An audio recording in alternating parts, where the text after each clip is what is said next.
370 हट गई, जाके देख, एक आदमी रहकर तो देखो कश्मीर में। अरे तुम्हारे दिल्ली में जो मुस्लिम बाहुल्य क्षेत्र हो गए, वहां तो हिंदू रह नहीं पा रहा, लेकिन हिंदुओं को चाहिए फर्जी बातें, झूठे नारे, केवल झूठे नारों की राजनीति और झूठे नारों पर ताली बजाना। अब केवल एक रास्ता है तुम्हारे पास जिससे तुम्हारे बच्चे कुछ बच सकते हैं। कैसे भी करके, कुछ भी करके एक अपना सनातन वैदिक राष्ट्र बनाओ।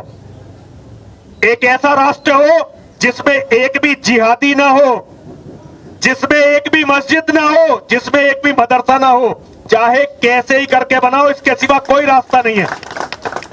8 साल और निकाल लो सोते हुए ऐसे ही, जैसे तुमने हजारों साल निकाल दिए ना, केवल 8 साल और तुम्हें ऐसे ही सोना है।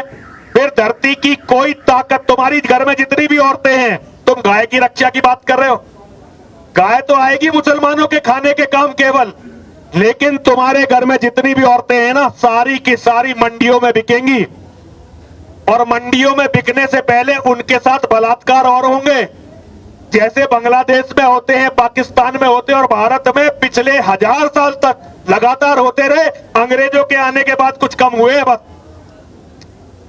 70 साल भी ये कौम आजाद नहीं रह पाई। 70 साल भी कौम आजाद नहीं रह पाई, क्योंकि कौम की नसों में गुलामी है। जब गांधी का राज था, गांधी जिंदाबाद, नेहरू नेता था, नेहरू जिंदाबाद, इंदिरा गांधी का टाइम था, इंदिरा गांधी जिंदाबाद, राजीव गांधी के टाइम में राजीव गांधी जिंदाबाद, और अब मोदी जी जिंदाबाद। ये जिंदाबाद और हमारे बच्चे मुर्दाबाद, हमारी नस्ल मुर्दाबाद, हमारी कौम मुर्दाबाद।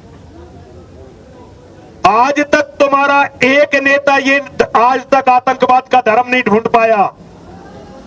अमेरिका ने 20 साल से भी पहले ढूंढ लिया। 2001 में हुआ था 9/11, 2001 में हुआ था ना। आज अमेरिका का एक एक अमेरिकन जो बोलता है इस्लामिक टेररिज्म बोलता है, और तुम्हारे यहां 1400 साल से ये कुफर उतरा हुआ है, ये आतंक है। लेकिन आज भी जो नेता बात करेगा, सबसे पहले शुरू करेगा, आतंकवाद को किसी धर्म से मत जोड़िए, आतंकवाद का कोई धर्म नहीं। अभी यहां कोई रिपोर्टर पूछ रहा था, मैं कह रहा था जब तक जिहाद है, और जिहाद है धरती का कैंसर, ये आतंकवाद है ही नहीं।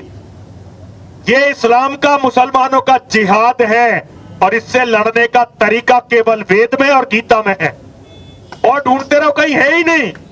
लेकिन तुम केवल पाखंडी हो। हमारे यहाँ कहते हैं जी मैं सावरकर का चेला हूं, सावरकर का अनुयायी हूं, और भैया करते क्या हो, केवल सावरकर की 4 किताबें पढ़ता हूं, दुनिया को गाली देता हूं और बहस करता हूं। लोग कहते हैं हम महर्षि दयानंद सरस्वती के अनुयायी हैं।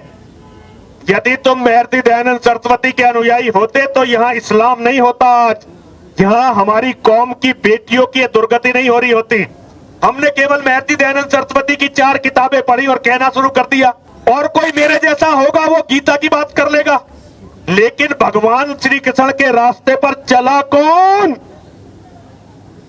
राम के रास्ते पर कौन चला? निश्चरहीन करहु मही, भुज उठाए पनकीन, सकल मुनिन के आश्रम जाए जाए सुखदीन। जब तक ये पाखंड नहीं छोड़ोगे ना, जिसको भी मानते हो उसके जैसा बनने की कोशिश करो।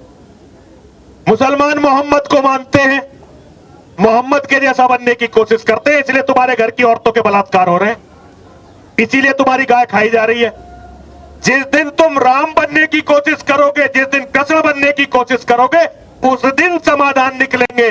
जिस दिन तुम दयानंद बनने की कोशिश करोगे, उस दिन समाधान निकलेंगे। समाधान उनकी बात लेकर जिरह करने से नहीं निकलेंगे, और दूसरों को गाली देने से नहीं निकलेंगे। और भैया फिर अंतिम बात है मेरी, गाय बचाना चाहते हो, अगर गाय तुम्हारी मां है तो अपनी मां के लिए कोई कानून मत मांगो, कानून तो दूसरे मांगेंगे। जिस दिन तुम अपनी मां के हत्यारों को मारना शुरू कर दोगे, दूसरे मांगेंगे। बेटी के लिए कानून मत मांगो, जो बेटियों को मार रहे हैं उन्हें मारना शुरू करो, उसके बाद कानून वो मांगेंगे। और अपनी आबादी बढ़ानी शुरू करो, जनसंख्या नियंत्रण कानून वो मांगेंगे। पुरुषार्थ जीवित करो हिंदुओं, पुरुषार्थ जीवित करो। ये पुलिस वाले हैं, इनकी ताकत केवल हम पे चलती है क्योंकि इन्हें पता है कि गोली नहीं लगेगी। मुसलमानों ने पुलिस वालों को घेर घेर के मारा दिल्ली में, ये लोग मुकदमे नहीं दर्ज कर पाए। और हमारी बातों पे मुकदमे दर्ज करते। अभी यहां लाठी चल सकती है, सुरेश चौहान के भी पिट के गए यहां से। अपनी पुरुषार्थ को जागृत करो, अपने पुरुषार्थ को जागृत करो, अपने पुरुषार्थ को जागृत करो, अपने बच्चों को बचाने के लिए लड़ना शुरू करो। भिखारी मत बनो। हमारा वेद हमें भिखारी बनने की आज्ञा नहीं देता, दानी बनने की आज्ञा देता है, कायर बनने की आज्ञा नहीं देता, वीर बनने की आज्ञा देता है। अगर वीर बनोगे लोग तुम्हारे हिसाब से चलेंगे, कायर बनोगे तुम्हें कुचल के आगे बढ़ेंगे। बाकी तुम्हारी मर्जी है। भेड़, अभी हमारी बेटी है डॉक्टर कल्पना आर्य, वो बता रही थी केवल प्रोटीन मत इकट्ठा करो, भेड़ कितनी हो जाए वो भेड़ियों का कुछ नहीं बिगाड़ सकती। भेड़ियों का यदि बिगाड़ना है तो अपने बच्चों को शेर बनाओ।